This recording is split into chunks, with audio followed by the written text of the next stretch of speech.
विधानसभा चुनाव की आहट सुनते ही ताल ठोकने लगी छोटी पार्टियां।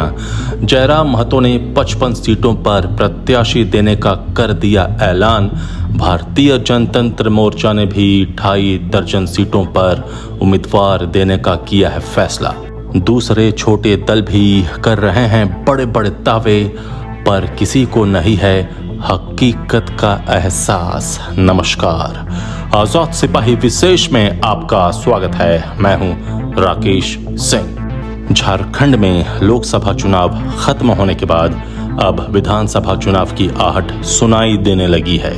राजनीतिक दलों के बीच लोकसभा चुनाव परिणामों की पृष्ठभूमि में अगले 6 महीने में होने वाले विधानसभा चुनाव में पैदा होने वाली परिस्थितियों के अनुरूप समीकरण तैयार करने की होड़ मची है, तो दूसरी तरफ नए समीकरण साधने की कोशिशें भी शुरू हो गई हैं। इस बीच इस पूरे राजनीतिक परिदृश्य का सबसे दिलचस्प पहलू यह है कि झारखंड के छोटे छोटे राजनीतिक दल भी अभी से ही ताल ठोकने लगे हैं। लोकसभा चुनाव में गिरिडीह सीट पर 3,47,000 से अधिक वोट लाकर राजनीतिक सनसनी पैदा करने वाले झारखंडी भाषा खतियानी संघर्ष समिति के जयराम महतो ने विधानसभा चुनाव में 55 सीटों पर उम्मीदवार उतारने का ऐलान कर सभी को चौंका दिया है।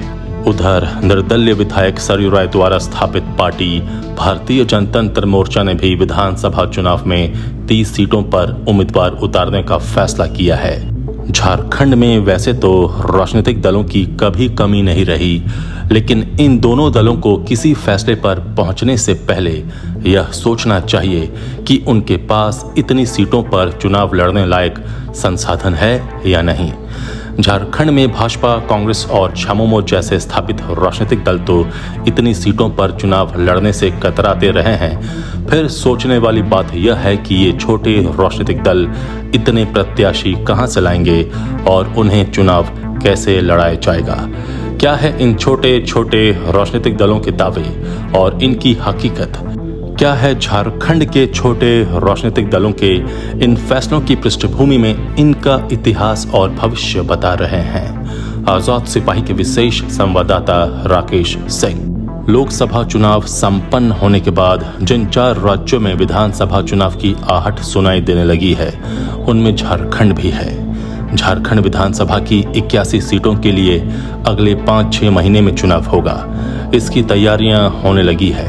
राजनीतिक दलों में इस चुनाव की रणनीति बनने लगी है और लोकसभा चुनाव के परिणाम की पृष्ठभूमि में राजनीतिक समीकरणों को अंतिम रूप दिया जा रहा है। भाजपा और कांग्रेस जैसे राष्ट्रीय दलों की रणनीति और राजनीतिक समीकरण जहां रांची के साथ दिल्ली में भी तय किए जा रहे हैं, वहीं झामुमो और आजसू जैसी क्षेत्रीय पार्टियों में भी इस मुद्दे पर विचार मंथन लगातार जारी है।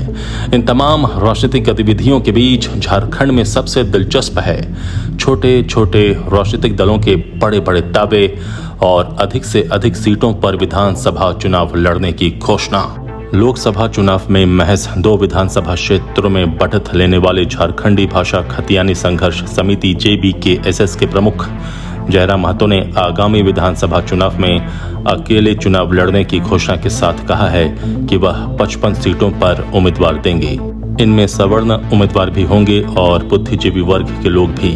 बता दें कि लोकसभा चुनाव में जयराम महतो खुद गिरिडीह सीट से प्रत्याशी थे और उन्हें 3,47,000 से अधिक वोट मिले थे।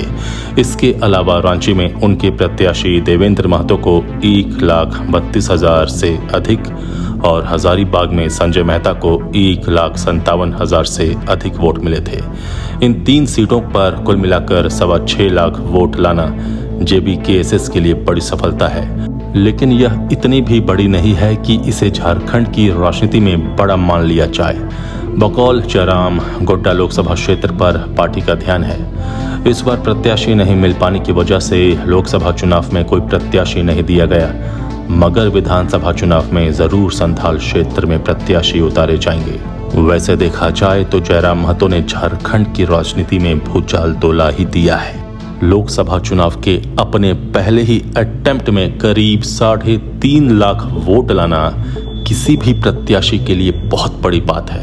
जयराम महतो जोश के साथ साथ अगर अपने प्रबंधन पर भी ध्यान दें, अच्छी टीम बनाएं, तो झारखंड की राजनीति में जयराम महतो बहुत मजबूती के साथ स्थापित हो सकते हैं। अच्छी बात यह है कि पहले ही चुनाव के बाद उन्हें समझ में आ गया है कि राजनीति में किन किन क्षेत्रों में ध्यान देने की जरूरत है। शारीरिक कसरत के साथ साथ दिमागी रणनीति पर भी विचार करना जरूरी है।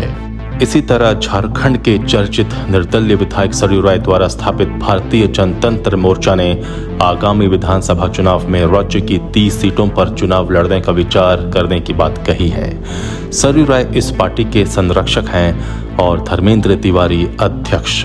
श्री तिवारी ने कहा है कि अगले 1-2 दिनों में इस पर अंतिम फैसला हो जाएगा। इस पार्टी के प्रमुख धर्मेंद्र तिवारी ने लोकसभा चुनाव में राज्य संसदीय सीट से किस्मत आजमाई थी और 3094 वोट ला सके थे।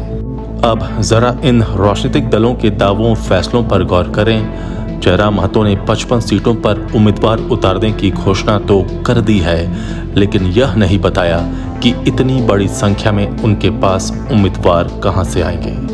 जयराम महतो एक तात्कालिक मुद्दा के साथ राजनीति के मैदान में उतरे हैं और ऐसे तात्कालिक मुद्दे बहुत दिनों तक नहीं रहते। फिर चुनावी राजनीति ऐसे तात्कालिक मुद्दों से नहीं चलती है।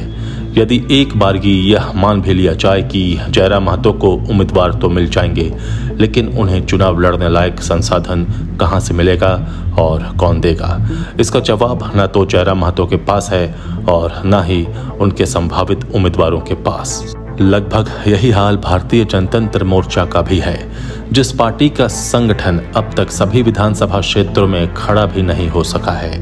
वहां उम्मीदवार उतारना राजनीतिक दृष्टिकोण से कितना उचित है, यह अच्छी तरह समझा जा सकता है। उम्मीदवार जुटाने से लेकर संसाधन एकत्र करने और चुनाव प्रबंधन की तमाम तकनीकी जरूरतों को पूरा करना आसान काम नहीं है और यह केवल दावों फैसलों से पूरा नहीं होता, यह बात समझनी होगी। ऐसा नहीं है कि झारखंड में छोटे छोटे राजनीतिक दलों का अस्तित्व नहीं है। झारखंड पार्टी से लेकर झारखंड विकास मोर्चा और झारखंड नवनिर्माण दल से लेकर झारखंड जन अधिकार पार्टी और सदन विकास मोर्चा से लेकर जन अधिकार पार्टी तक न जाने कितने दल अस्तित्व में आए और नेपथ्य में चले गए। झारखंड विकास मोर्चा की स्थापना बाबूलाल मरांडी ने की थी और 2009 के चुनाव में उसके 11 प्रत्याशी विधानसभा में पहुंचे थे। इसी तरह 2014 में भी उनके 9 प्रत्याशी जीते थे, लेकिन बाद में इस पार्टी का भाजपा में विलय हो गया। कभी झामुमो के सबसे बड़े नेताओं में शुमार सूरज मंडल ने झारखंड नवनिर्माण दल बनाया था, लेकिन आज वह नेपथ्य में है। झारखंड पार्टी सिमडेगा खूंटी इलाके में दिखाई देती है तो दूसरे छोटे छोटे दल कहीं गायब से हो गए हैं। इसका कारण यह है कि झारखंड के लोग किसी नई राजनीतिक ताकत को अपनाने में समय लेते हैं और इस गलाकाट राजनीतिक प्रतिस्पर्धा के माहौल में उतने दिन तक टिके रहना बेहद मुश्किल होता है। जहां तक आजसू पार्टी का सवाल है तो उसने कई बरसों तक इसका इंतजार किया और तब जाकर राजनीतिक मैदान में अपनी जगह बनाने में कामयाब हो सकी। इन तमाम परिस्थितियों में यह बात विचारणीय है कि आखिर इन छोटे दलों के दावों और हकीकत में कितनी दूरी है। ये छोटे छोटे दल कैसे इतना बड़ा दावा कर रहे हैं, जबकि झारखंड में बड़े राजनीतिक दल भी इतनी सीटों पर उम्मीदवार उतारने में हिचकते हैं। तो इसका मतलब है कि ये दल भी चुनाव के दिनों में टिकट देने के लिए उम्मीदवारों की तलाश करने का अभियान चलाएंगे। यह भी संभव है कि उम्मीदवार उतारने की कोशिश में ये दल ऐसे लोगों को टिकट दे दें जो बाद में इनके गले की फांस बन जाए। 2019 के चुनाव में आजसू ने ऐसी ही गलती की थी। भाजपा के साथ सीटों का तालमेल नहीं होने के बाद उसने जोश में आकर लगभग 55 सीटों पर चुनाव लड़ने की घोषणा कर दी। इस घोषणा को अमली जामा पहनाने के लिए उसने कई दलों से चूके हुए नेताओं को पार्टी में शामिल कर लिया।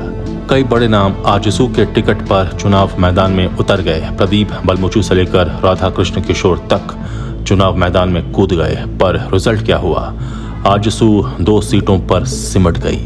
इसका मुख्य कारण यह था कि उसके पास उतनी सीटों पर चुनाव लड़ने के लिए न तो अपने उम्मीदवार थे और न ही संसाधन। जो थोड़े बहुत संसाधन थे दूसरे दलों से आए बड़े लोगों ने हथिया लिया। संसाधनों की कमी के कारण ही पार्टी मांडू, बड़कागांव सहित कई श्योर सीटों पर चुनाव हार गई। रामगढ़ जैसी प्रतिष्ठित सीट पर उसे हार का सामना करना पड़ा। दरअसल पार्टी के जो तपे तपाए उम्मीदवार थे उनके लिए संसाधनों की कमी पड़ गई। जब रिजल्ट आया तो आजसू को अपनी गलती का एहसास हुआ। बाद में वे तमाम बड़े चेहरे आजसू छोड़कर दूसरे दलों में जा मिले। ये सब झारखंड की राजनीति के लिए केस स्टडी है। इसे छोटे दलों को भी गंभीरता से समझने की जरूरत है। आजाद सिपाही के विशेष में अभी इतना ही। आप हमारे इस YouTube चैनल को जरूर सब्सक्राइब करें और भी अधिक खबरों के लिए पढ़ते रहिए अपना लोकप्रिय दैनिक अखबार आजाद सिपाही। धन्यवाद।